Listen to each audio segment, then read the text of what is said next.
All right, folks, coming up on Roland Martin Unfiltered for Monday, March 4th, 2019. More injustice in regards to police killing unarmed black men in Sacramento. No charges for the cops who shot and killed Stephon Clarke in his grandparents' backyard. Also, no federal civil rights charges for the Oklahoma police officer who shot and killed Terrence Crutcher while he had his hands up. We'll talk to his sister, Dr. Tiffany Crutcher, on the show. Part 1 of the HBO documentary charging Michael Jackson with being a pedophile is pissing off the Jackson family. They are upset and they plan to sue HBO. We'll talk to Michael's nephew, Taj Jackson, live from the UK. Former Attorney General Eric Holder says he is not running for president. Bernie Sanders is running for president, but as a Democrat, but he also filed to run as a senator as an independent. He stopped by the Breakfast Club to share his thoughts on his black agenda. I was in Selma this weekend for the 54th commemoration of Bloody Sunday, and we captured some great folks talking about various issues, including Reverend William Barber, Hillary Clinton, Sherlyn Ifill, the NAACP Legal Defense Fund, and Senator Cory Booker. We'll share all of that with you. And the head of the United Negro College Fund, Michael Lomax, is here to tell us which of our folks in Congress are doing right by HBCUs. It's time to bring the funk on Roland Martin Unfiltered. Let's go. He's got it. Whatever the biz, he's on it. Whatever it is, he's got the scoop, the fact, the find. And when it breaks, he's right on time and it's rolling. Best believe he's knowing. Putting it down from sports to news to politics. With entertainment just for kicks, he's rolling. It's on go, roll, y'all. It's Roland Martin, yeah. Rolling with Roland now. He's funky, he's fresh, he's real, the best, you know he's Roland Martin now.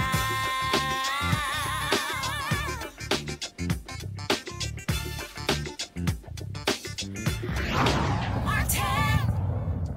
All right, folks, it was about a year ago when two Sacramento police officers shot and killed Stephon Clarke in his grandparents' backyard. Well, on Friday, the Sacramento County DA, Anne Marie Schubert, announced that officers Terrence Mercado and Jared Robinette acted within the law when they shot and killed 22-year-old Clarke 7 times. The killing has sparked days of protests in Sacramento, including one that blocked fans out of a Sacramento basketball game. This decision brought on 2 days of protest over the weekend and shut down a shopping mall. An independent autopsy concluded Clarke was shot from behind, but the state's autopsy concluded he was shot from the front. The officers said Clarke was coming towards them with what they thought was a gun. In fact, it was a cell phone. His family has filed a $20 million lawsuit against, alleging the officers used racial profiling and excessive force.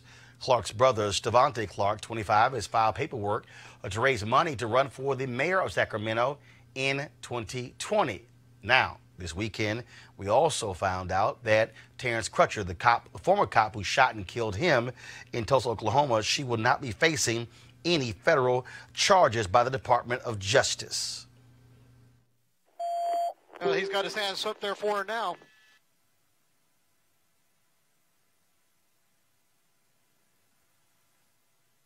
Mike, I'm going to hit the recorder. This guy's still walking and following commands. Not for taser, I think. Got a feeling that's about to happen. That looks like a bad dude, too, to be honest with them. Which way are they facing? Police 1, they're facing westbound. I think he may have just been tasered. Shots fired! Ooh. 321, we have shots fired. We have one suspect down. We need him here. Now, former Tulsa cop Betty Shelby was the one who shot and killed Crutcher. You could tell by the video. He was walking slowly, hands up in the air. Now, the cops tasered him before Shelby decided to fire one shot, killing him. A jury acquitted Shelby of any wrongdoing in May of 2017, but the Department of Justice investigated whether Shelby violated Crutcher's civil rights. Now, this is the only way feds can get involved in any police shootings because murder is a state crime. while violating a person's civil rights is a federal crime. Now, we also learned this took place, of course, on Friday. The U.S. Attorney for Oklahoma, Trent Shores, said in a statement that after investigations by the Department of Justice's Civil Rights Division, his office, and the FBI, there was insufficient evidence to pursue federal civil rights charges. Now, here's the problem here. First of all, remember when Eric Holder, when he was the attorney for the Attorney General, one of the things that he said is that there should be changes to lower the threshold. Said it was very difficult for the Department of Justice to pursue many of these cases because of the high standard that was involved. Of course, many people are still shocked and disappointed by this decision, and of course the initial shooting itself, especially when you look at, of course, Terrence Crutcher, how he was walking with his hands up. Joining us right now is Terrence Crutcher's sister. Glad to certainly have her on the show, as well as the attorney Demario Simmons. First of all, Dr. Terry, this is has to be difficult. Again, when you look at that video, and he's walking slowly, his hands are up, and she still fires. Absolutely. I had to actually turn away from the video, Roland, when you just played it, because to stir up these emotions, it's really difficult. And I'm just so disappointed about what happened on Friday with the DOJ flying into Tulsa and telling us that they were not going to bring charges, because my expectations were a lot different. And it devastated me. I was really low the last few days. So it's been very difficult for my family these past few days. And first of all, were you called ahead of time by the DOJ, by the U.S. Attorney, to let you know that they were not going to pursue these charges? No, we were not. We just got a call saying, hey, we want to meet with you. And they brought in the whole team, the FBI, the U.S. Attorney for the state of Oklahoma, and people flew in from the DOJ, our attorneys. And they brought us into a conference room at the U.S. Attorney's office and shared with us that they went through an extensive investigation, went through the state records with a fine-tooth comb, and just talked about how strict the statute was and why they came up with the decision. And they allowed us to ask as many questions as we needed to ask. But again, it was very devastating. Demario, I want to go to you. Again, the family's pursuing that lawsuit. What is the status of that? Well, first of all, Roland, we appreciate you continuing covering this case. You've been there from day one, as you are in our community overall. So we thank you for that. We do have a civil rights lawsuit currently pending in the Northern District of Oklahoma. We feel very strong that we will have an opportunity to prove that Betty Shelby did violate Terrence's civil rights. As you stated, the video is very, very clear that Terrence was walking away. His hands was in the air. He was not an imminent threat. He was at a safe distance, and Betty Shelby has several officers around her. Unfortunately, our civil case is on what's called a stay, which is basically a pause. Our federal judge has stayed the case as we litigate what's called qualified immunity. So this is an important point, because not only do we need to lower the threshold of the criminal statute, which is 18 U.S.C. 242, we also need to get rid of this thing called qualified immunity, which is something that's made up by the judges, the judicial branch. It's not in the actual statute, the 1983 statute that we utilize to sue police officers or police departments. But this is basically an impediment that makes it very, very, very difficult to be able to sue these officers. And that's why over 98% of these cases are actually lost at the summary judgment stage on qualified immunity. So one of the things that Tiffany and I and Benjamin Crump, my co-counsel and mentor, we're looking forward, along with Reverend Al, who we talked to yesterday, Reverend Al Sharpton, to come to D.C. and start lobbying to have the threshold lowered on the criminal side, and also for the Congress to do something about eradicating qualified immunity from the civil side. So, Demario, let me ask you this here. When you talk about what is next? We see these over and over. I can't remember the last time DOJ even pursued any civil rights charges against a police officer. Well, the only time I can recall in my lifetime is the Walter Scott case out of South Carolina, where Mr. Scott was running from the officer, and the officer shot him 6 or 7 times in the back. And I tell you, Roland, I don't think the DOJ would have actually prosecuted that officer if that would not have been on video of the officer after shooting Mr. Scott, taking the taser and planting it next to Mr. Scott's dead body. I think that was something that they almost had to bring charges. But beyond that, Tamir Rice, Eric Garner, Jordan Crawford, Mike Brown, the list goes on and on. These cases are never brought because the system, beyond the anti-Black bias that we know exists in the U.S. justice system, the structure of the law is set up so you can have these very disappointing but very, these outcomes are going to come. So you're disappointed, but you're not surprised. We now know that, of course, Betty Shelby is training other officers how to respond to these situations. Really? That has to be an insult to you and your family. Oh, man, just pouring salt on an open wound. And I don't know if everyone knows, Roland, that here recently we just found out that Betty Shelby had a past. The playbook is to vilify and assassinate the character of the victims. But we never dwelled into the past of police officers. And Betty Shelby had several restraining orders filed against her. Betty Shelby, actually, the TPD, the actual agency that hired her, came out to her ex-husband's home and had to do a report titled Assault with a Deadly Weapon.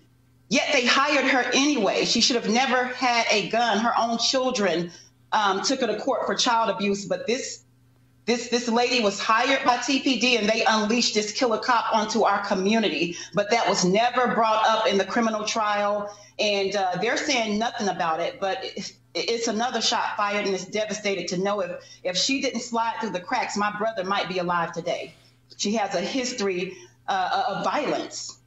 And Roland, this is what's really scary to individuals like Betty Shelby. There are so many of them across this country out here patrolling our neighborhoods in particular who should never be police officers. And then when you see an individual like Betty Shelby is able to get a job and work in law enforcement again, when she's shown that she does not have the capacity, the temperament, or the skill set to be an officer, to have the power of our government to arrest people, to search people, and unfortunately, as in this case, to shoot and kill people, it is a very scary thought to know that those officers like Betty Shelby are still in our community. And can I just jump in and say this?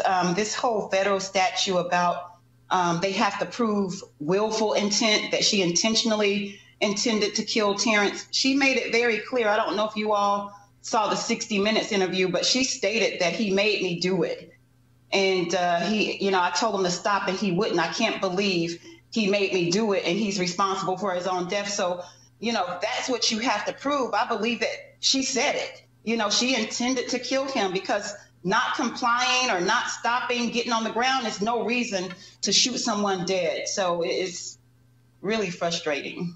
All right, then. Well, Dr. Tiffany, I appreciate it. Mario, thanks a bunch as well. We certainly will continue to follow this case and seek justice for Terrence Crutcher. Thank you, Roland. Thank you so much. All right, thanks a bunch, folks. Going to a break. We'll be back. We'll talk about HBCUs and what folks in Congress, which members of Congress are doing right by HBCUs and those who are not. Plus, Taj Jackson, the nephew of Michael Jackson, is here to respond to the first part of the HBO documentary, Leaving Neverland. It has the Jackson family angry with HBO and the folks who accuse Michael Jackson of being a pedophile. That is next on Roland Martin Unfiltered.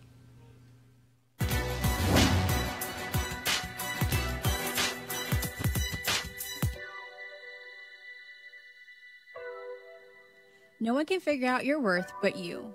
Entertainer Pearl Bailey.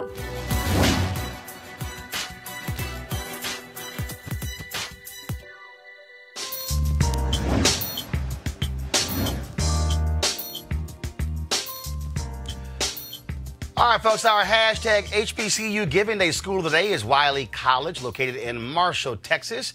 Founded in 1873, notable graduates include James Farmer, Henrietta Bell Wells, Heman Marion Sweat, James Wheaton, Thelma DeWitty, and many more. If you want to support Wiley, please go to Wiley, WILEYC.edu. That's WILEYC.edu. And especially all you Wiley College graduates, because remember, one of the issues that we have is that HBCU graduates are frankly not giving enough to their schools, so we certainly want you to do that. And if there's another school that you want to support, please do so by giving and supporting our HBCUs. All right, folks, calling all HBCU alumni, students, and leaders. Enter the Ford Motor Company HBCU Mobility Challenge and win $25,000 for your school. Building on their long-term support of HBCUs, Ford is looking to improve mobility in HBCU communities through innovative solutions. The winning program will receive a grant up to $25,000 to implement their proposal. Now, the deadline to apply is March 31st, 2019. That means y'all got 24 days to apply.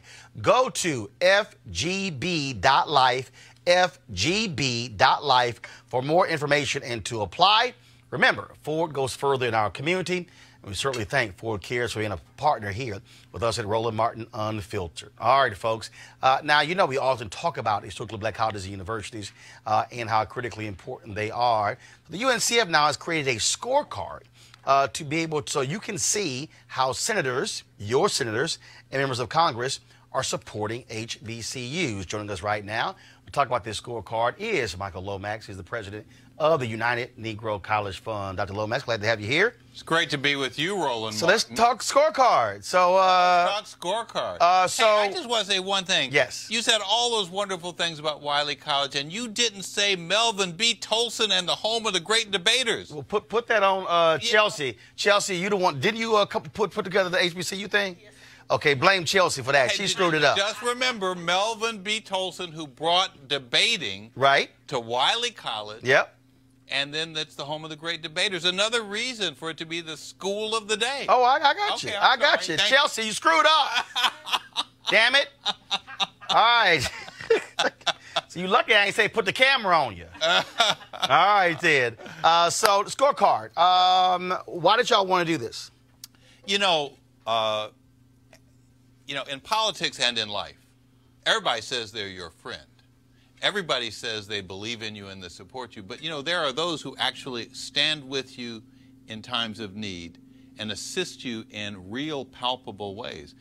And we believe that, first of all, we've had such a great 2 years in Washington because of the active, incredible support that we've gotten from a number of members of Congress. And we just felt like it was time for UNCF to do something that nobody else has done, and that is actually to make a list of the people who have made a difference for HBCUs, who's helped us get over $100 million out of it. Not just make a difference, but also to show those who have not. And so the purpose of scorecards is to be able to say, okay, on the initiatives that you care about, where do members rank? Yes. So who gets top grades? Well, let me just say, the top group, composed of now 55 individuals, is the Congressional Black Caucus. All right. And without the Congressional Black Caucus, HBCUs would not have the level of support that they have enjoyed historically and that we've had. Now, this is the scorecard right here? This is the, this is what we were going to base the scorecard on. This is the things we were seeking in the last Congress. So this is the honor roll. Yes, that is the honor roll. Did you put grades, or what did you do? No, you know, we introduced this initially by creating an honor roll. These are the individuals. Give me my honor roll back. Well, who the folks who failed? I need the folks who failed. No. I'm the guest here. No, you got a scorecard. No. I mean, look. If somebody in your class ain't doing right, they get an F. Now, I don't. Can we begin by accentuating the positive? Right. That's the A's. That's the A's. And let me tell you. Let me just tell you the basis upon which. And let me just tell you. You are not. I am the teacher. You are the student. No. Remember, you might be the teacher. I'm the principal. All right. right, get out of here. All right. So, but you know, these are the people, and you know the difference. These are the people who, when you said we need a letter circulated, you signed your name on that letter supporting a piece of legislation. These are the individuals who made speeches on the floor, or before committees. These are the people who joined the bipartisan HBCU caucus and worked with Alma Adams to make sure that we got matters through. And these are the people who truly served as the champions to help us get an increase in funding for HBCUs, to increase services to low-income students who worked in behalf of those pieces of legislation, and importantly, people who worked in behalf of the first criminal justice legislation that we've seen come through the Congress. So your scorecard is not like the NAACP scorecard, where they actually do grades for each member based upon the legislation. Well, we felt that it was important, first of all, to begin to introduce the notion that we are, in fact, going to give information and give recognition to people who have achieved in behalf of HBCUs. And we also felt that in the initial report that we would give, we wanted to do this qualitatively. We wanted to be able to say, these are the kinds of things that people did, and this is what we held them accountable for. In future years, as we get clarity and precision around how we will award numerical numbers, then we may introduce the numerical as well. But I also just want to say on this, passing legislation, getting appropriations is a complicated process. It involves a lot of steps. And, you know, we have people who are on this list who managed to get something through a committee, but may not have voted for the full legislation on the floor. They got it where it needed to be, but because there was something wrong in the legislation on principle, they couldn't vote for all the other things, the poison pills that were in it. So we want to, before we introduce numerics, we want to be absolutely certain that we have agreement that not only on what should be evaluated numerically, but that the people who are going to be evaluated, who have demonstrated their support, believe that we're doing it accurately. Because the worst thing to do is to put out false information, to put out misinformation, to put out partial information. We're not going to do that. So where can folks see the scorecard? Where can folks see the scorecard? They can go to the UNCF. They can go to uncf.org. What do you call it? Hashtag. Right. No, it's slash. Backslash. HBCU scorecard. You go to that, and you will not only see the individual names, you'll see the photographs of the members. You'll see, and you'll learn more about them. And then not only will you see that, but in a couple of weeks you will have a page for each of those members, and there'll be more detailed information about the support that they're providing to UNCF. All right, sounds good.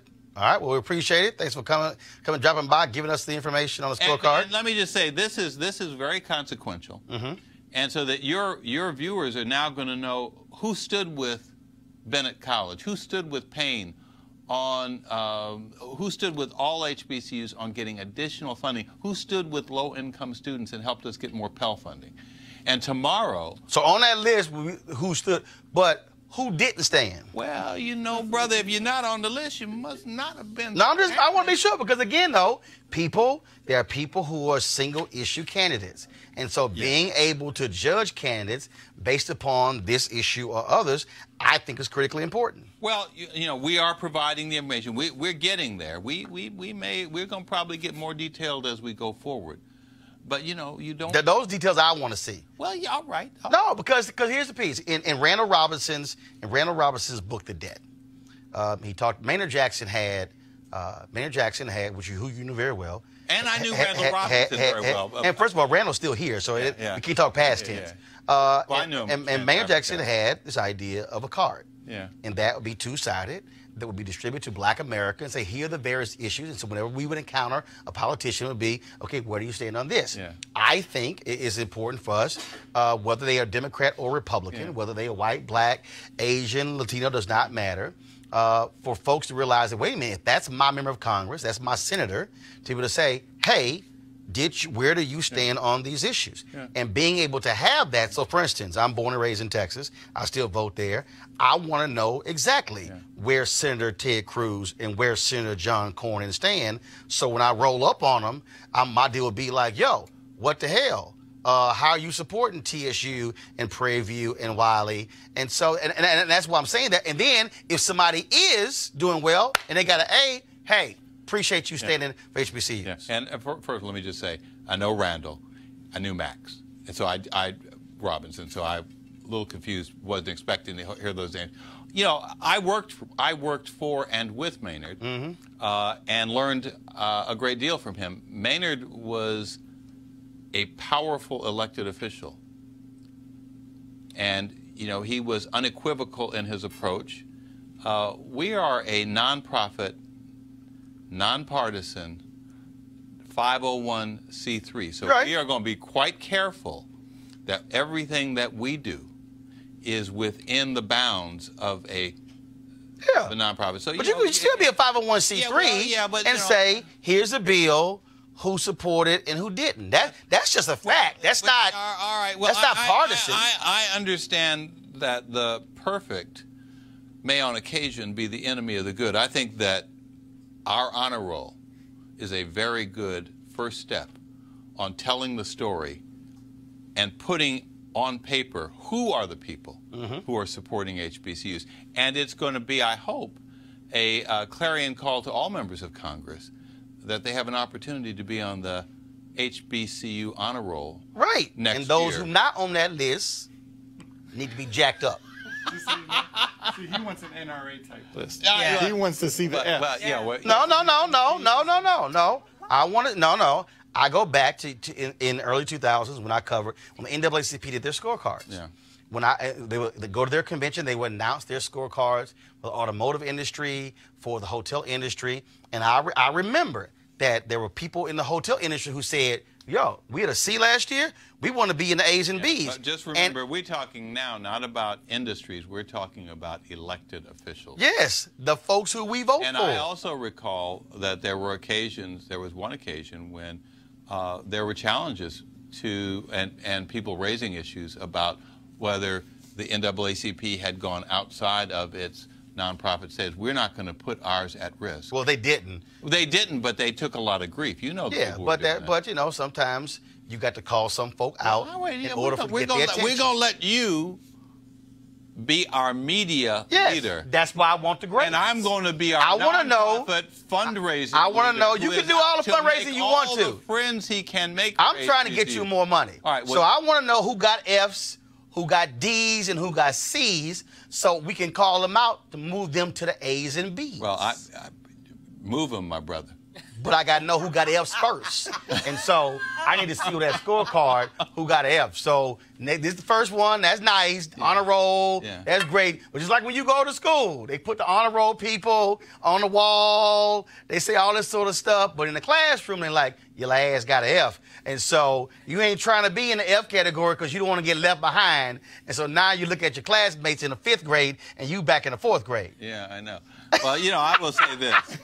I've just never, I have known Roland Martin for these many years, and I have never met his goals entirely, but I'm working toward it. That's right. Just like Maya Angelou said, she says, I will never call myself a Christian because I'm constantly aspiring to get to that point. And so my point is, if they ain't supporting HBCUs, we got to call them out. Just like I'm calling North Carolina out, and I'm talking to you, Tillis and Barr as well, how they split North Carolina A&T into 3 congressional districts. How are you going to split the largest HBCU on campus into 3 districts because they scared that voting power of those students in North Carolina A&T? So I'm just saying.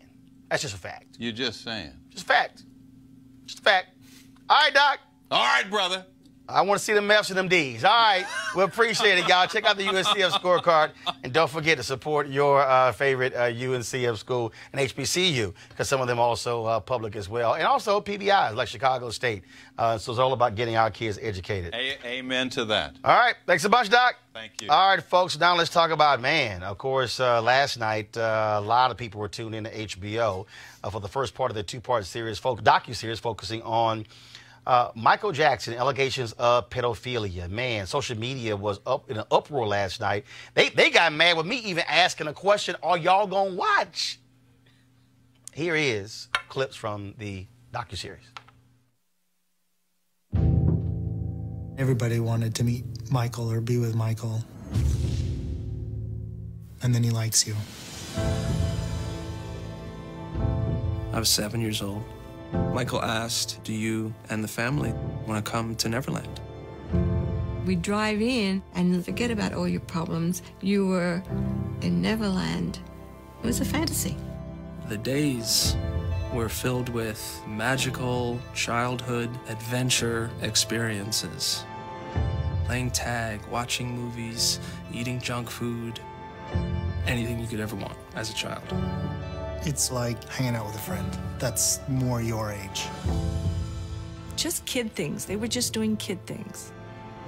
He just came across as a loving, caring, kind soul.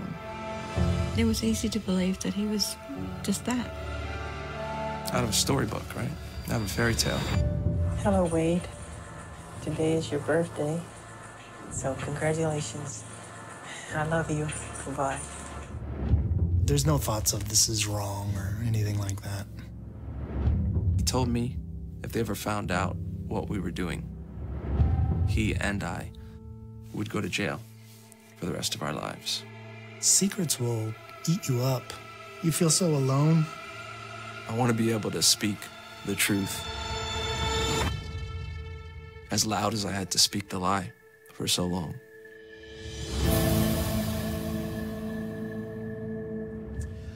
All right, folks, part 2 premieres tonight with Oprah Winfrey sitting down with the accusers and the filmmaker Dan Reed immediately after to discuss how this has impacted their lives. She's even getting lots of criticism for saying it's time to essentially cancel Michael Jackson. Joining us right now is Taj Jackson. Taj is the nephew of Michael Jackson, also the son of Tito Jackson. So Taj, you're in the UK right now. Certainly welcome to Roland Martin Unfiltered. A lot of people are disturbed by what they heard in this documentary. Folks have said no grown man should have been sleeping with kids, should not have been around kids. And so how is the Jackson family dealing with this documentary and bringing up again the allegations that have been leveled against Michael Jackson, even though he was previously found not guilty? It's been really hard. It's, we don't feel like we have a platform, so I do appreciate you letting me do this. I feel like we're screaming to the wall in a way, and for me, it's really frustrating because I know Wade very well, and I know what he's doing. I know his agenda, and I see through it. Just like you can see people that you know, and you see them on TV. I have a couple of friends on reality shows right now that I can't watch because I know they're acting. Well, that's what this felt like. And there have been a number of people who say, first of all, that these gentlemen testified in Michael's trial, saying that he did not do these things. Now they say he did do these things. As an adult. They testified as an adult. Mm-hmm. Oh, yeah, I'm sorry, because go ahead. He made it sound like he testified. Yeah, he made it sound like he testified as a kid. He testified as a grown adult, claiming that he didn't know things were wrong at that point when not only the DA was after him, my uncle, but was trying to nail him on anything. He asked repeatedly, did Michael touch you here? Did Michael touch you there? And here's the thing. Wade Robson was the first defense witness on the stand.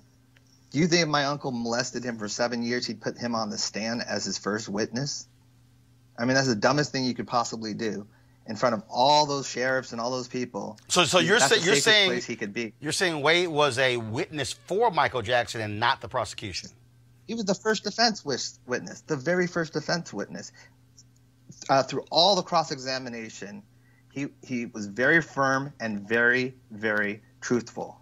Now, because he got kicked out of Cirque du Soleil, he wanted to be the head choreographer for MJ1. He was praising him all the way up to that point. You can watch any clips from YouTube and whatever. The reason why we're mad is because it's a timeline thing. he's up there praising him. He's dancing behind Janet Jackson at the VMAs, talking about how inspirational Michael Jackson was. But then all of a sudden he doesn't get the MJ1 job, and then he starts writing a book about sexual abuse. So, that's not me saying that. That's fact. And he secretly writes it. No publisher would publish it. So then he tries to sue the estate under seal, and they say, no, we're not suing. You can't do that. And so he has to come public with it. So that's why we feel backstabbed, because I really honestly feel that if he would have got that MJ1 job, we would not be here. You also, of course, have HBO saying that they were not going to acquiesce to the Jackson family. The Southern Christian Leadership Conference, they sent a letter to HBCU blasting them for their decision as well. President Charles Steele also highly criticized them. Other people have said that this documentary is unfair because it is extremely one-sided. Were any members of the Jackson family given an opportunity to respond to the filmmakers? No, and the director even said that. He said that would have interfered with his storytelling. He didn't even give Brett Barnes, who's mentioned in the movie, his name smeared in the movie because it's implied that he replaced one of them as one of the kids. And Brett's a private citizen in Australia. He's actually looking into legal recourse right now. He sent a demand letter to both HBO and the production company, and they basically gave him the middle finger. So, that's what's not being reported, and so we're getting frustrated because there's an agenda in the media to make this. First of all, Michael Jackson. When Michael Jackson's name comes up, it sells. But when Michael Jackson's names come up with child molestation, it sells even better because negativity sells. And so when you look at this conversation that Oprah is going to have later with the two individuals and the filmmaker, also the stories in the magazine, has anyone from the family reached out to her to say, oh, what are you doing? That's I think the hard thing about it. We were dealing with this as a family, and then you hear stories of how she's on David Geffen's boat watching this on her birthday. And it's really, Oprah was one of the first interviews when my uncle passed that my grandma and the kids allowed. Mm-hmm. And she didn't give us that same respect, and that's what's so frustrating. When you have a one-sided documentary, at least you can get the other side. And she didn't even want to do that. And me, I'm a sexual abuse victim myself, not from my uncle, but from another uncle on my mom's side. And so I have a great perspective. I've reached out to people, and no one wants to hear it. So it's very frustrating. What is next? Obviously, the family, I believe, filed a $100 million lawsuit against these filmmakers. What do you do now? Because obviously, your uncle Michael is dead. He can't defend himself. Yeah. You have the estate there as well. And so it really is left to his surviving family members to carry his torch and defend his name and honor. Yeah. Yeah, definitely. I just wanted to say one thing. The family's not filing suit. We actually have no legal recourse. Okay. You can't defame the dead. You can't slander the dead. You can't libel the dead. It's the Jackson estate, which is my uncle's kids. So we don't get anything. We don't get anything out of anything. I'm just protecting my uncle's name because I know who he was, and so that because I saw a couple articles that misrepresented that, and I think that's been going around, in that way, and so I wanted to kind of stop that now. Family's not getting anything out of this.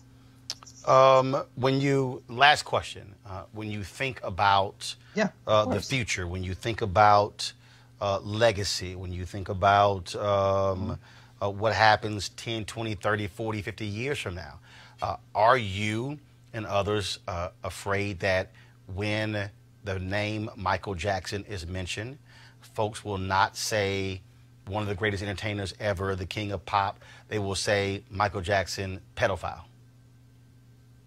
No, because I do believe that the truth will come out. I do. It might take longer than we expected, but the truth is out there, and it will come out. I mean, there's already people, coming out and basically spilling some tea on Wade, because Wade's not as innocent as he pretends to be. Taj Jackson, we appreciate you joining us at Roland Unfiltered. Thanks so much. Roland, I really appreciate it, man. I really appreciate it. Thank you very much. All right. Go to our panel here. Avis Jones-DeWeaver, leadership strategist, author of How Exceptional Black Women Lead. Also, Michael Brown, of course, Democratic analyst as well. I have not seen Leaving Neverland. I was in Selma this weekend. My multiple flight delays. I didn't get to my house until 3:30 this morning, so I have not seen it. Michael, you've seen it. Avis, have you seen it? I have not seen it. Michael, I'll start with you then. You saw part one. You heard Taj Jackson.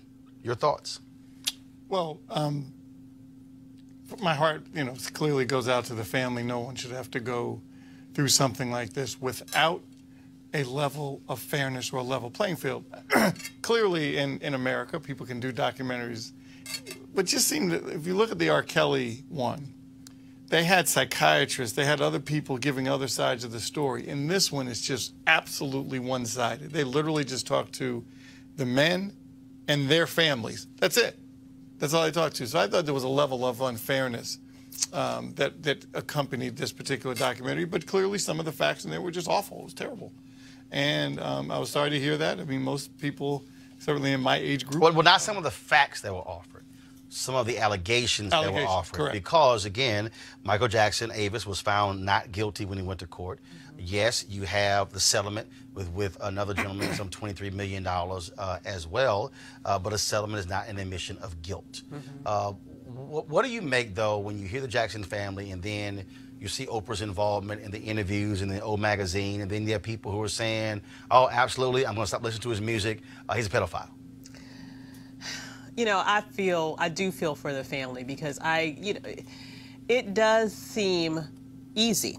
It's easy to defame someone who's dead, to bring up allegations and form a sort of one-sided argument against someone who cannot defend themselves. Once again, I have not seen the documentary, but to me, if you're on a fact-finding mission, you would look to see both sides of the story and let the viewer be able to determine what makes sense, what sounds factual to you. If, on the other hand, you are presenting information only in a one-sided way, that to me suggests that there is an agenda there. And particularly with what we just learned in terms of what may be some sort of motivations behind a sort of change in attitude around this issue following employment problems or not getting a key job.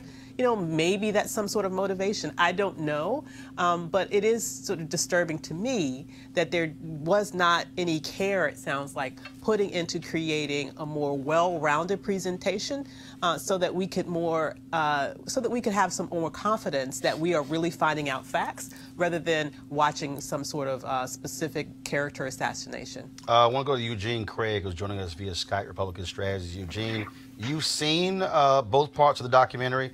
I want to get your initial take on what you saw. Yeah, I wasted 4 hours of my life watching both of those, both parts of it.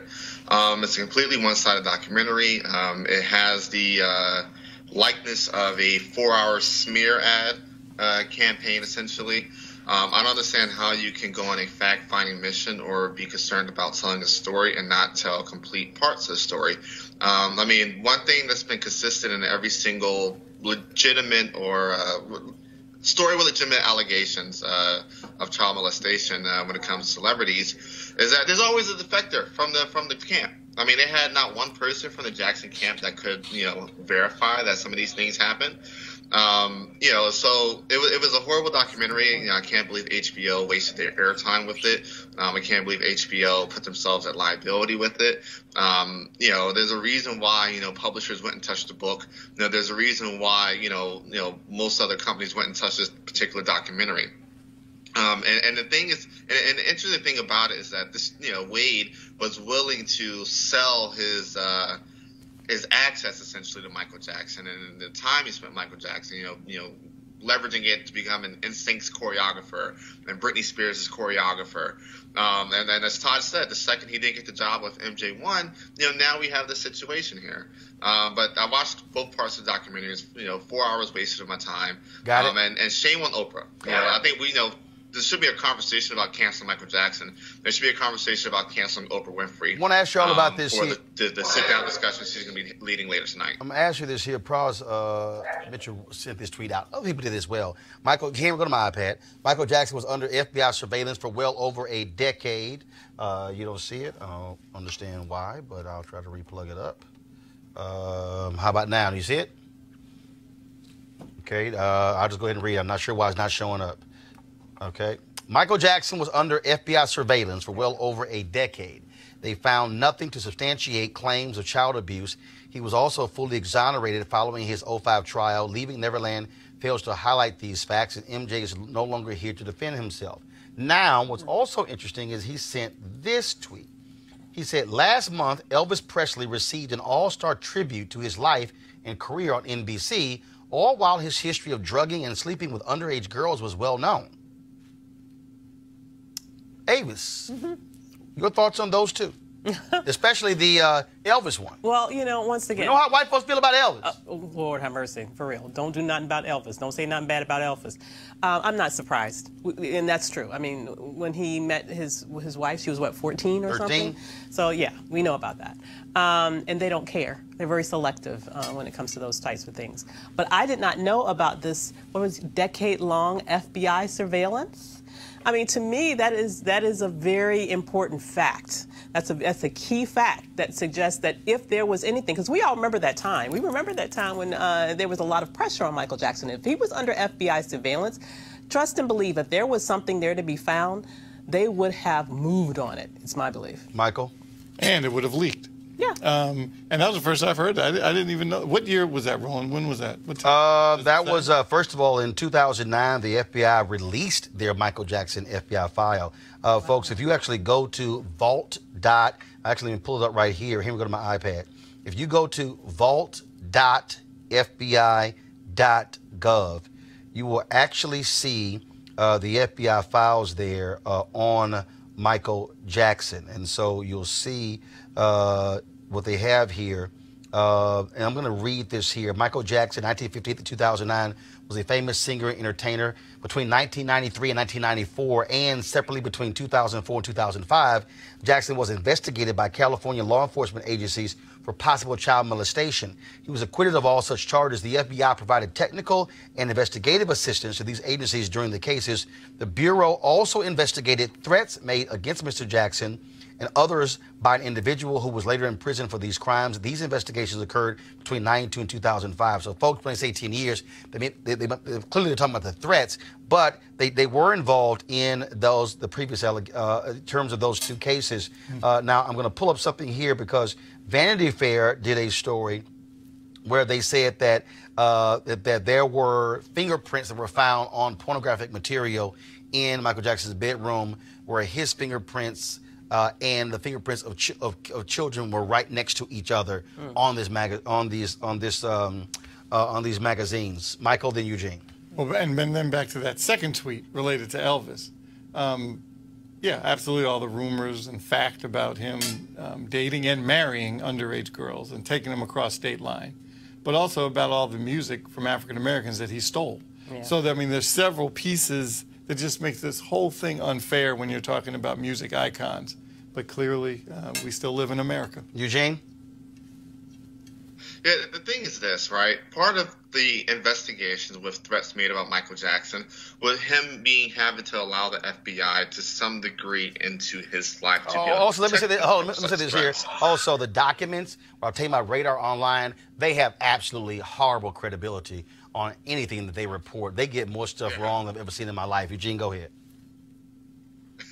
And so the thing is this, right? So you have two FBI investigations, and particularly with this particular case, you have a gentleman who, you know, I think if you know, we're having discussions about law enforcement, he should be, if he's going to this documentary and saying that he, you know, essentially perjured himself not once but twice, bring perjury charges up, send him to jail. Send him to jail. Let him get in the stand and say, yeah, I perjured myself, and then present evidence to support that.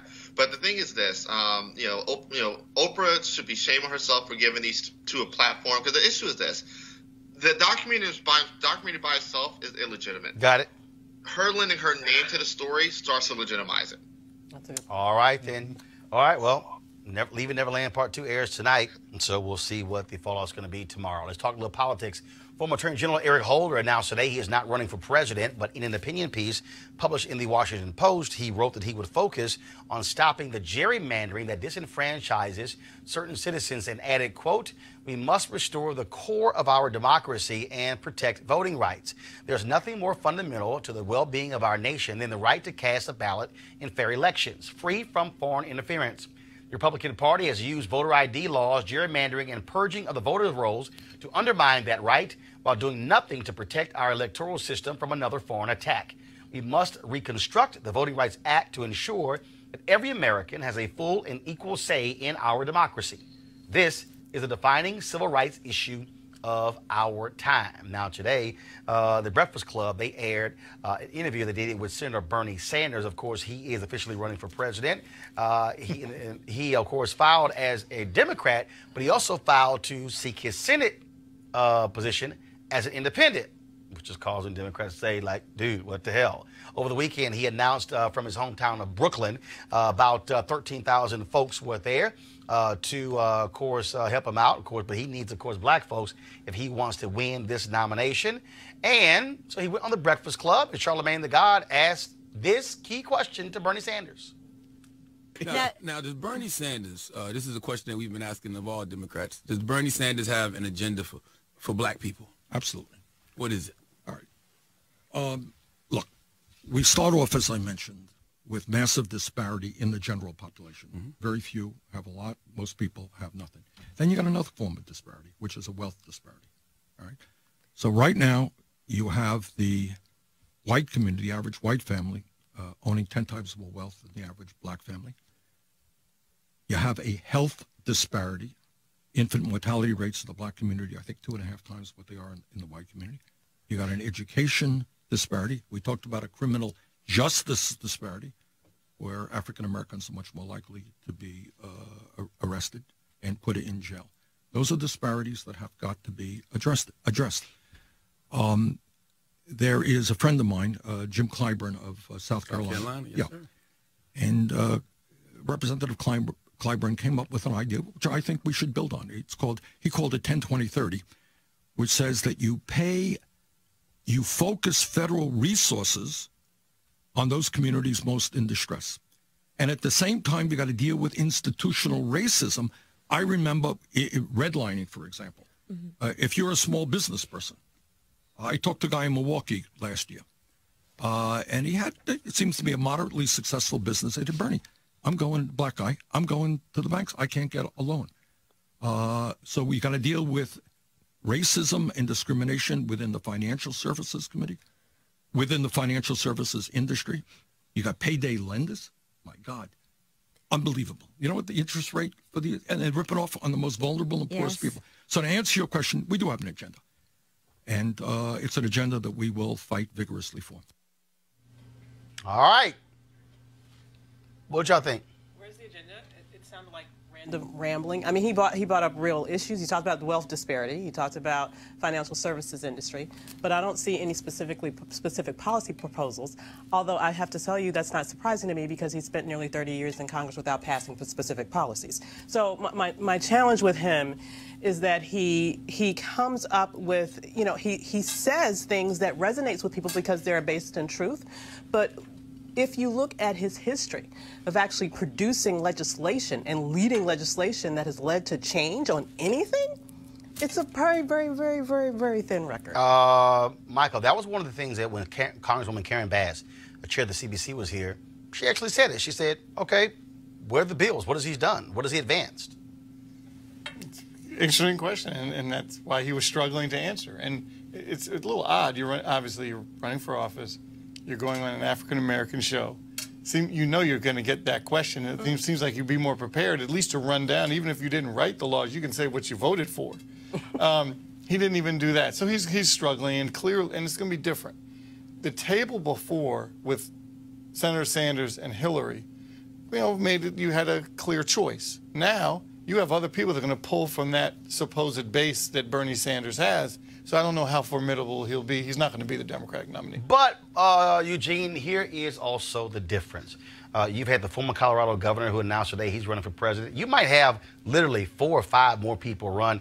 It could be anywhere from 15 to 18 people, which means that the Democratic primary could look like the Republicans in 2016. Remember, Donald Trump did not need 51% to win the primaries. Whoever is able to win, frankly, 30 with this many candidates, you pick up 30%, 32, 35, you win. Yeah. I agree 100% with you. I actually have a new theory that's developing. I think Joe Biden's going to get in, but I think the reason he runs is not to be president of the United States. I think the reason he runs is to block Bernie Sanders. Think of this. Bernie doesn't have a black agenda, which is wild, which is crazy, being that he spent the last 3 or 4 years running for president. You would think that entering this race, he would have a well-defined black agenda. And I also don't think it's a coincidence that he's filed for re-election. He also expects that he's not going to be the Democrat nominee and probably will be forced to drop out eventually, and will have to turn around and run for re-election. But yes, I do agree that you're going to have a situation where the person's not going to need the 50%, 40-50%, and it's not going to be a replay of 2016 where it's 1-on-1 between him and Clinton. So what you're going to see is people win primaries with 25-30%, and Bernie may be somewhat banking on that. But I also have a question of, hey, where does he get his first initial win? Maybe New Hampshire, but if Biden's in a race, that's also a blocker for him. I think after California and Texas on Super Tuesday, Kamala has this as a runaway. Look, I think when you look at this, first of all, supporters of Bernie Sanders will say, absolutely, he's got that agenda. This weekend, Nina Turner, who's co-chair of his campaign, she was one of the folks who spoke at his rally. Sean King, activist, he also spoke at the rally talking about Bernie Sanders, his background and his history. And Yankee Uger did a video this weekend where he was highly critical of Bakari Sellers, a commentator on CNN, for saying that the ship has sailed on Bernie Sanders getting the black vote. The reality is this here. And we're in early March. It's March 4th. You're not going to see many candidates. And people got mad when I said this about Senator Kamala Harris, but these are also people who don't understand a damn thing about politics. Right. Okay? So let me say it again. All the people who go, oh, where's this plan, beyond just African Americans, you're not going to see candidates throwing out plans right now because first, and again, let me educate those who don't know a damn thing about politics. First of all, you don't know who's all running. True. The field has not been set. I'm going to use sports for a reason. When teams put together game plans, okay, when they have a game plan, what those very teams do is they want to see who's going to be the starting quarterback this Sunday. Because their game plan is, who do you prepare for? Now, if there's an uncertainty, they prepare for 2. Well, the reality is you prepare for 1. So that's the first thing. So the field hasn't been set.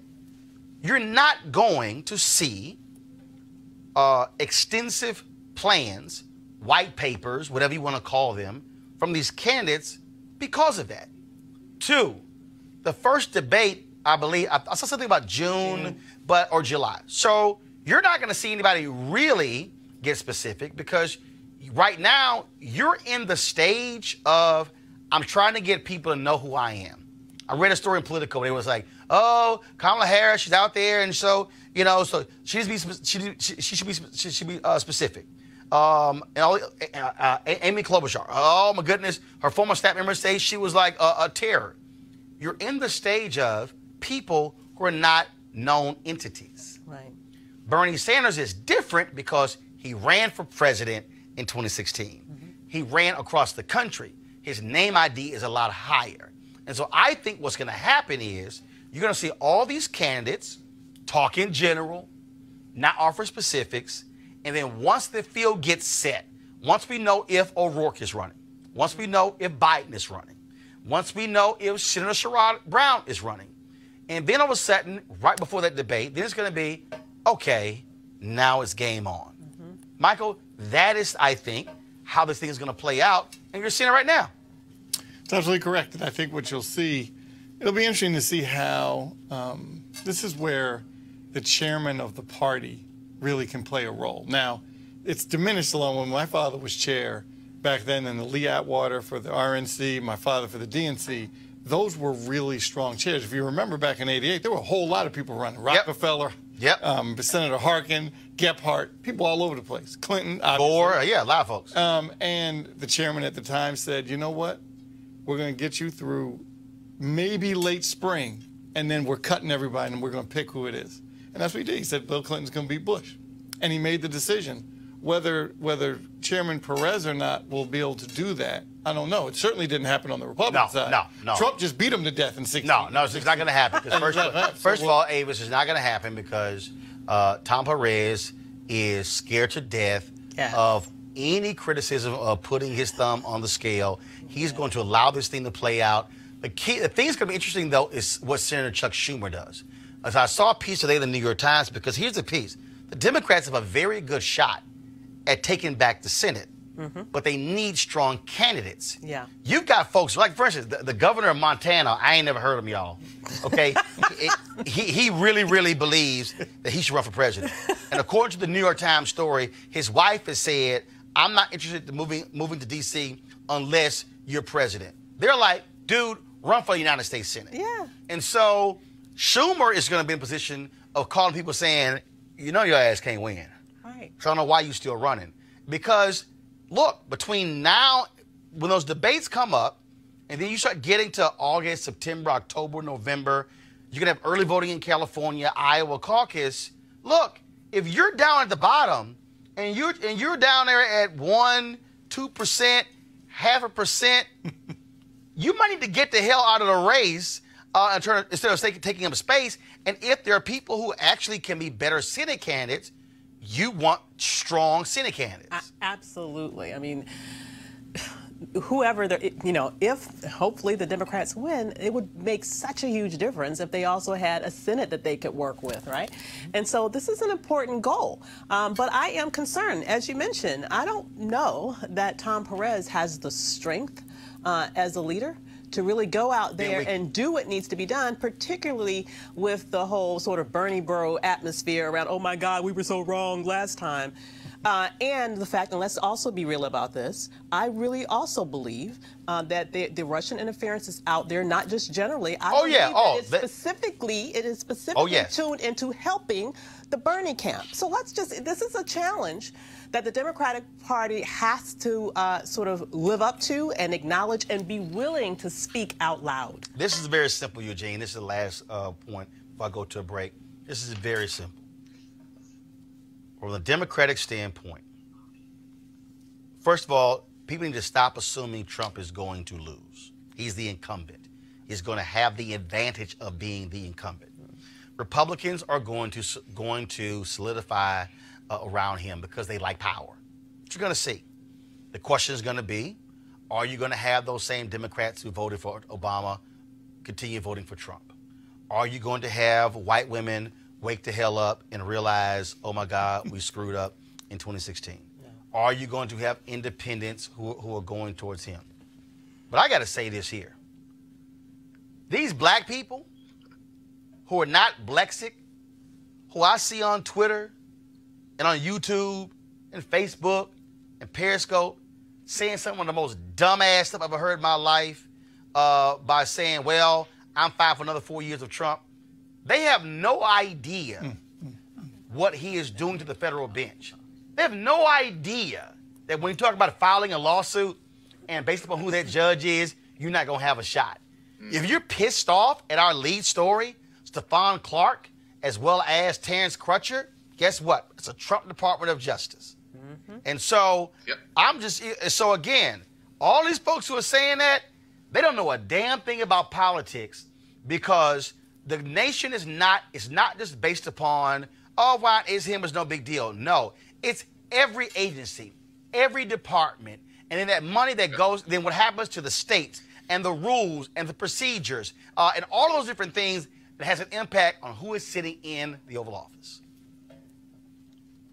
It's $4 trillion every single year spent, determine figured out how it's going to be distributed. It is the federal bench. It's, hey, okay, you have a Department of Justice that will file civil rights charges. Okay, what is that, that judge or that appellate court or even the Supreme Court going to do? And how they're going to rule? What most people have to understand is that most cases get, dealt with at the federal or appellate level. And so the federal judges that are appointed, federal judges that are confirmed by the Senate absolutely matters. It's, hey, how's the president going to use his executive authority? It's how the president's, the vastness of the executive branch of the federal government is huge. Yep. It's monstrous. And people that think that, Trump, another 4 years of Trump is okay, they're just oblivious to what's going on. Let me go ahead and I'm going to end it this way. And to Zarp on YouTube. Oh, Jesus. Here we go. The lecture. I'm not fine with another 4 years of Trump, but we can walk and chew gum at the same time. No, it's not a damn lecture. It's called some stuff you don't even understand. I mean, I see the comments. I see the idiotic comments from people who literally say, if I don't need reparations, I'm fine with Trump. Okay, here's my question. Is Trump going to sign that bill? I'll wait. See, if you say this one thing I don't get, if it's woman of education, then what if you don't get it? No, it's understanding that not one issue, multiple issues, not just even one job. It's not even just the appointing of the federal judges. You got to understand, Republicans are railroading folks through. It is literally a track meet. Because I need y'all to understand this. And when I play these clips from Selma, y'all gonna understand this. Do you understand that after Brown... See, let me just go ahead for all y'all out here who don't know history. See, I wasn't really trying to go here. I was really trying to go to this break so I can read this ad. But I need y'all to understand something. There were two Brown versus Board of Education rulings. Brown 1 was 1954. Brown 2 was 1955. What you also don't understand, and it was the federal courts that was the lower courts that was left to figure out Brown versus Board of Education. These are facts.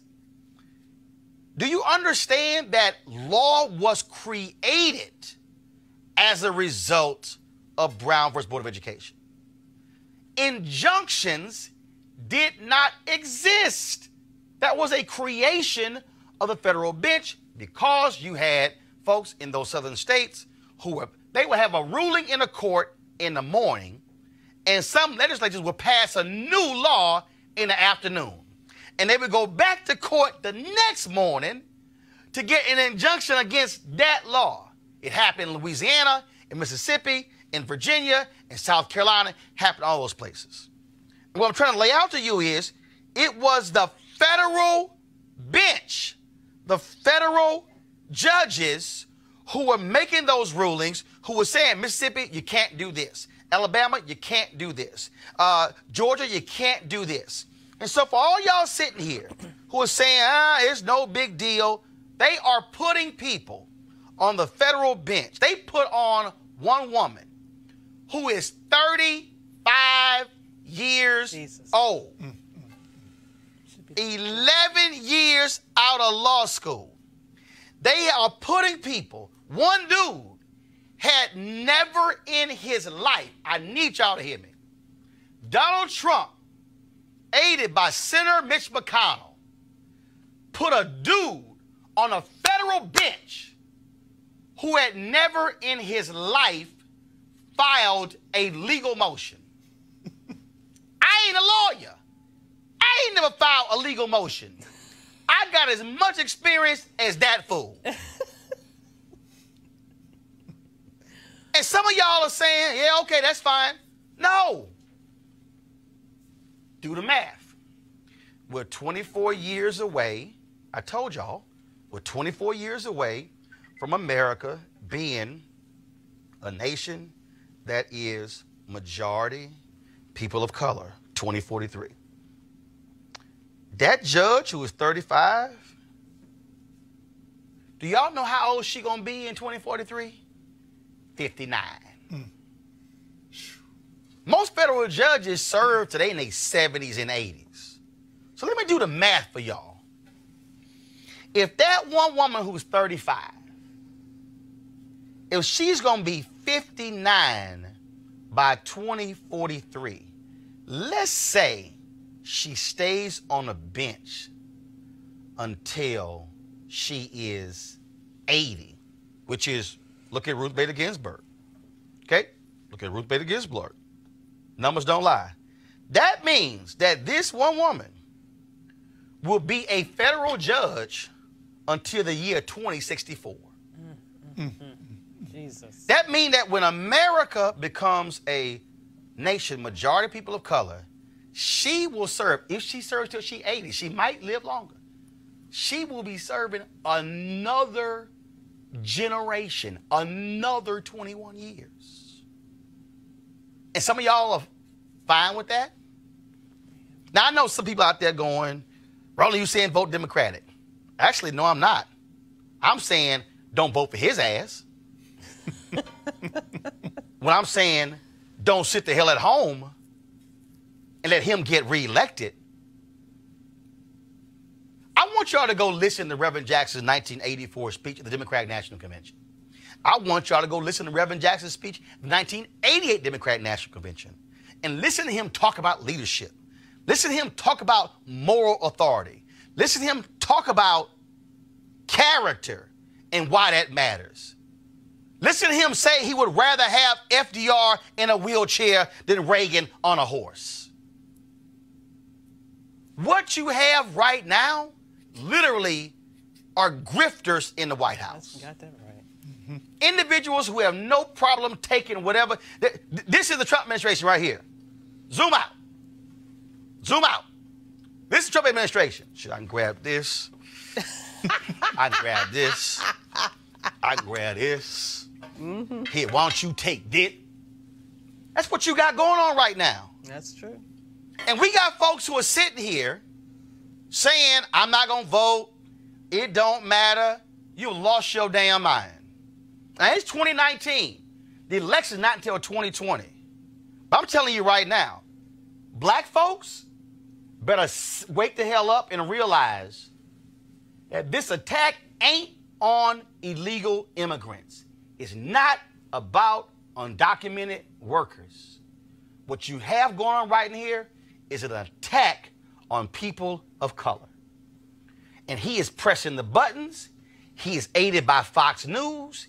He is aided by conservative talk radio because there is fear of black and brown people. There is fear of the takeover of America.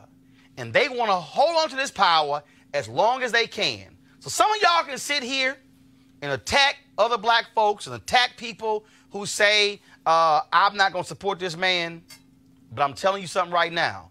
You will rue the day if you got to deal with another 4 years of this madman sitting in the Oval Office. I'm just saying, don't be stuck on stupid. And don't sit here and act like what's happening does not matter. Because trust me, the right, they know the importance of those federal judges. Oh, good Lord, yeah. Why do you think they fight so hard to get them? Why do you think they held open that seat that Merrick Garland was supposed to have? Why do you, and also Obama should have appointed a black woman. Why do you think that they are ignoring the blue slips?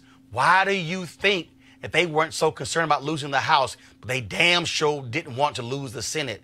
Because they know the courts in America decide law. Last one for you. A civil rights law was passed in 1875.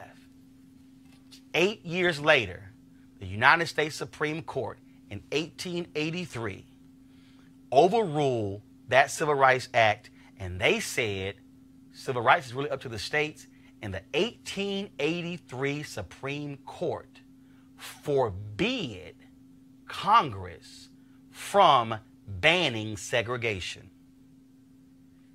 The United States Supreme Court is the highest court in the land. Don't think for a second Republicans don't want to use it as a weapon to take their views and their values and make it law in America, not for the next 4 years, not for the next 10 years, but literally for the next 100 years. Don't get it twisted. Going to the break. We'll be back in a moment.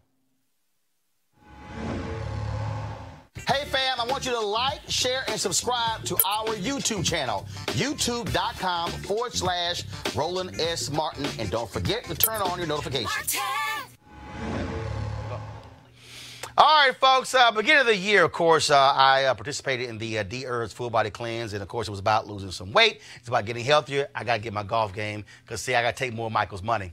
And so for a lot of us, we lose weight for various reasons. We want to feel better. We want to look better. But at the end of the day, it also comes down to your health. Dherbs full body cleanse is a way for you to do that, a way for you to actually cleanse your body, remove the toxic stuff, all the bad stuff that you've been eating. It's about, again, basically restarting and also changing yourself mentally in terms of how you approach eating the foods that you want to eat, whether it's fresh fruits and whether it's vegetables, whether it's water, things along those lines. And so we want you to participate in that if you want to, and we appreciate them being a partner with us. And so you can go to Dherbs.com, and that is, you can try the full body cleanse. They have 27 different cleanses. So I did the 20-day cleanse. I previously did the 10-day cleanse. And so you can try the different ones. You can go to Dherbs.com, use the promo code Roland to get a discount when you check out. You can also, though, call 866-4-DHERBS, 866-4-DHERBS. Now, it's been 5 or 6 weeks since I finished it, but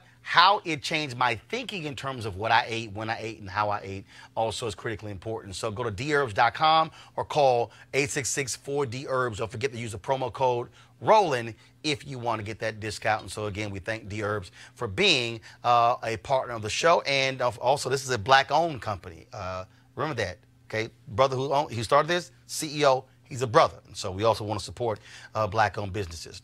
All right, folks, this weekend, Martin on the Filter, we were in Selma for the 54th annual Selma Jubilee, which commemorates Bloody Sunday. There were all kinds of events taking place, various workshops, also the Poor People's Campaign. They had a town hall on Friday. They had the Freedom Flame Awards taking place Saturday night. And then, of course, the service at Brown Chapel AME that took place on Sunday, where Senator Cory Booker was the keynote speaker. The prayer breakfast was that morning. They honored former Secretary of State Hillary Clinton. Then there was a march across the Edmund Pettus Bridge. And so we were there for all of that. This we're about to show is a recap of that. If you want to see all the coverage, go to our YouTube channel. We live stream the entire weekend, so we want you to go check it out. So go to youtube.com/Roland Martin. Here's the recap, though, of what took place in Selma this weekend.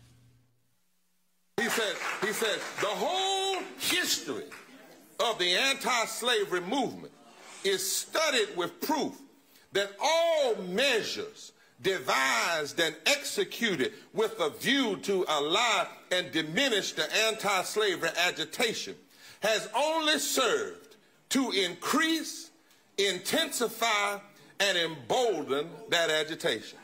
I want to just suggest at the end of this that all that's going on, Trump and his lies about voting and all in these states and the voter suppression, maybe this season we're in might be the last link in the necessary chain of events, Lord have mercy, to lead to the kind of coalition and resistance in this moment for the overthrow of the full system of racism.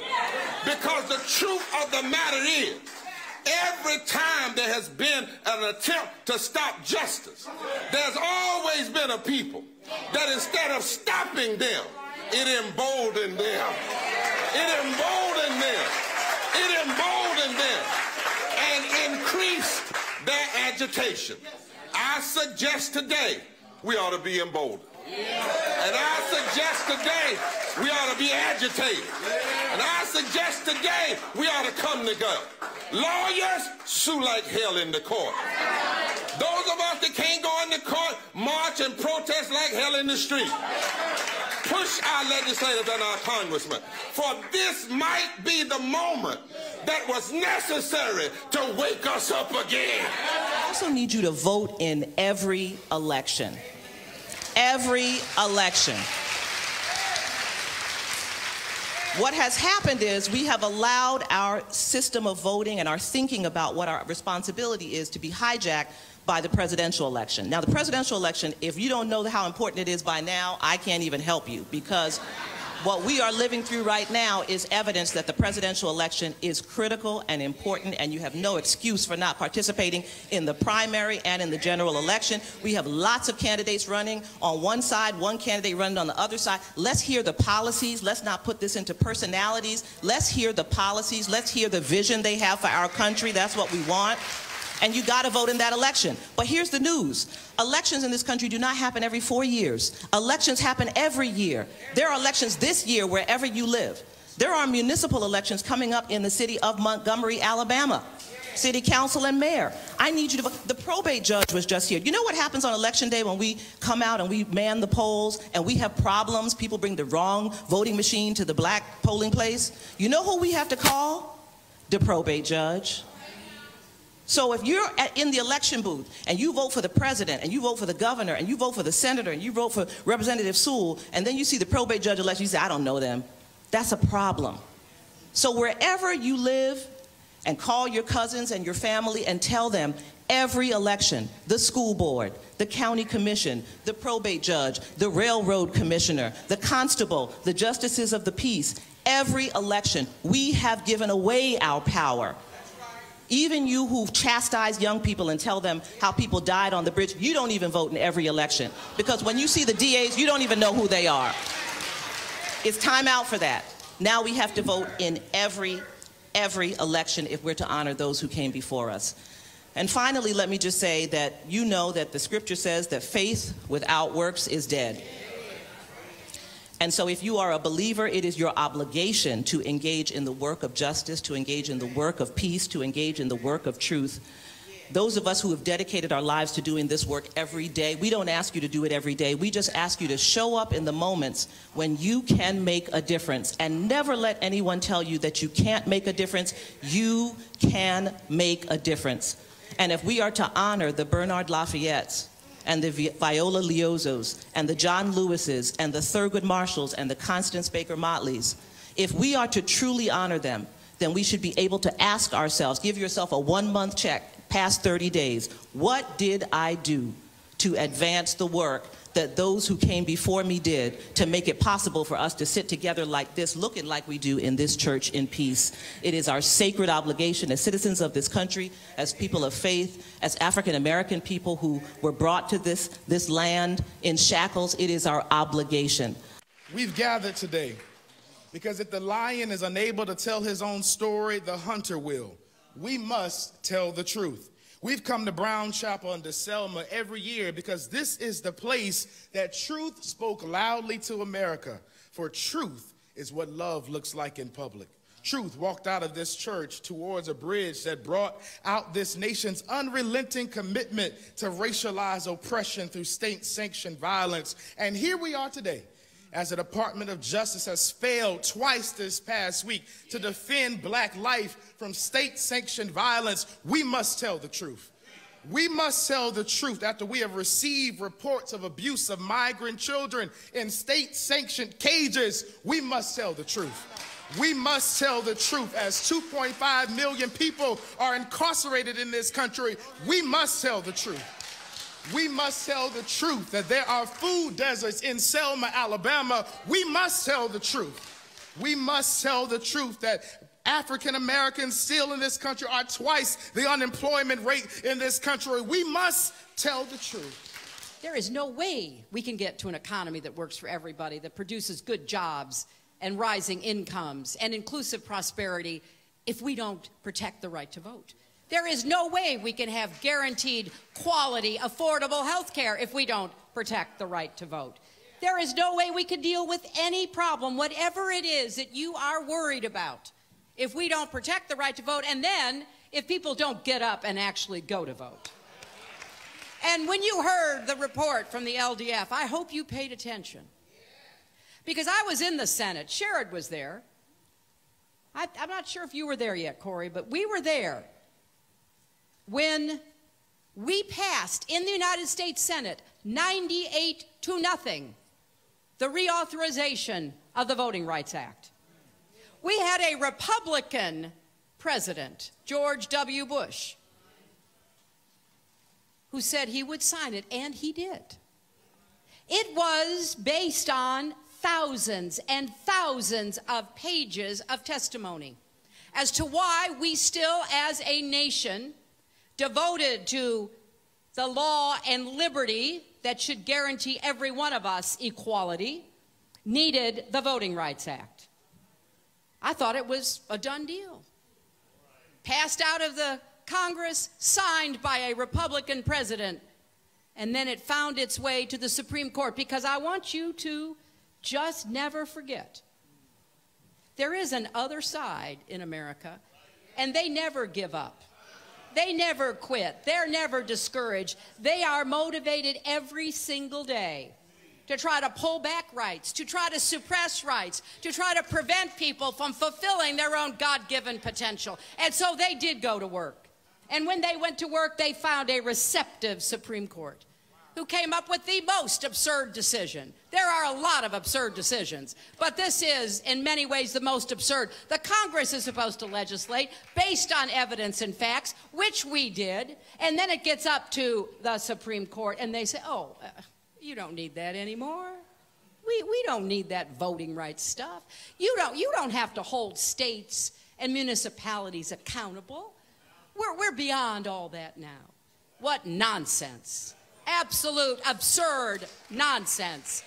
And what was the result? They gutted the Voting Rights Act. I was the first person who ran for president without the protection of the Voting Rights Act, and I will tell you, it makes a really big difference. Give a special nod to the Reverend Jesse Jackson, not just because he's Reverend clergy, but because he's the first person I ever voted for. I was 18 years old in 1988. Football player at Stanford University, and I cast my first vote of my life for the man to my left, and I want to thank him for being a trailblazer in my life. I want to remind you that this church gathered in this sanctuary at a time that they were making it illegal for black folk to gather together. That's right. And even though it was illegal, on the day of the march, folk gathered here together, understanding that when 2 or 3 are gathered together in his name, he is in the midst.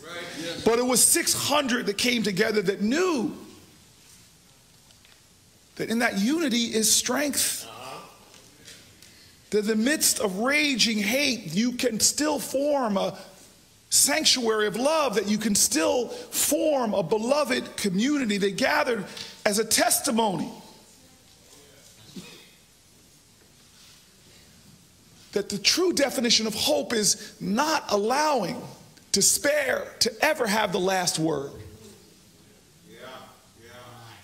And together in unity, they began their march across a bridge, together in courage, together in faith, together in a love that was not a feeling but a verb, a love that demands sacrifice and action. They marched together across that bridge, and they marched into history. I want to take a step back and let you know that we are here because of that stubborn, defiant love. We are here. I was one of those young boys growing up.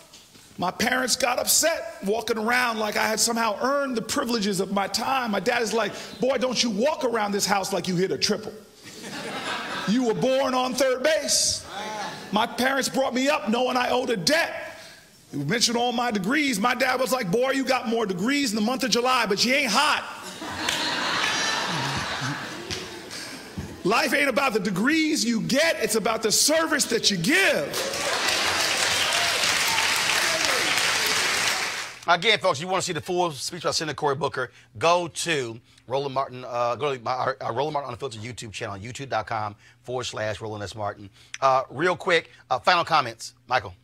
I can't wait for 2020. Hopefully, during the Democratic nomination process, we pick somebody and 2 people. You know, I've said I'm a Biden-Harris person because I think they check all the boxes. Well, you know, the bottom line is that we have to get out here and vote. I agree. We don't have time to be messing around. We just need to make sure that people understand the importance of this election, take it seriously, and make sure that our voices are heard. Who do I want? Hashtag team whip that ass. That's what I want. That's a good one. I need hashtag that's a team, good TEAMWHIPDATASS. Team whip that ass. All right now. I'm telling you, the only way you're going to beat Trump is if you ready to swing. Now, if you got somebody who's trying to run and they ain't ready to swing, not get all that Obama hope, make you feel good. No. You need somebody who's going to swing, who's going to say, you lying again, lying again. And y'all can go ahead and use my hashtag Trump Lives Matter. And if y'all want to talk to them crazy white folks who losing their damn farms because of the tariff deal, y'all can use hashtag we tried to tell you. Go right ahead. I'll give you liberties to use it. But I'm telling you right now, for black folks, sit your ass at home, no whining and complaining. Say, oh my God, I don't have all my issues addressed. You're stuck on stupid. And then when you're getting screwed by folks, I tell you what I say. If you don't vote, shut the hell up. Simple as that. Y'all want to support Roland Martin Unfiltered? Go to RolandMartinUnfiltered.com. Join our Bring the Fuck fan club.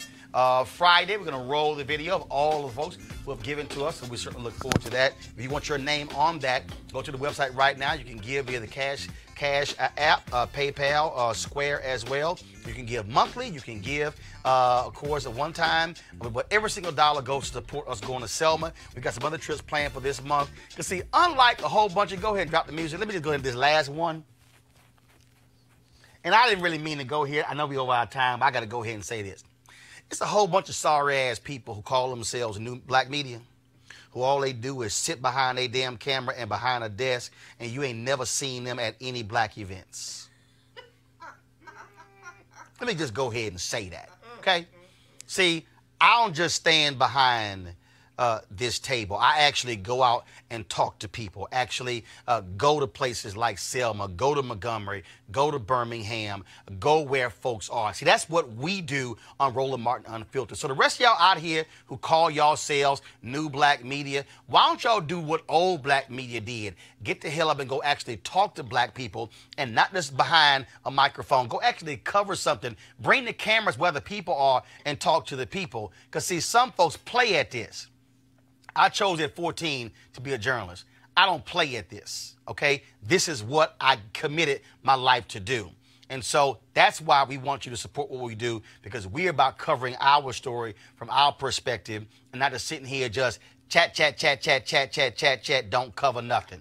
So for those of you, we want to be able to fund folks to be on the campaign trail, be out there doing interviews with people as well. And so that's what our focus is. So that's how we roll on this show. And if there's some of you out there who didn't like my commentary on this very issue today, I don't really give a damn if you didn't, because you know why? You ain't a real journalist, and I am. Holla. Oh, damn.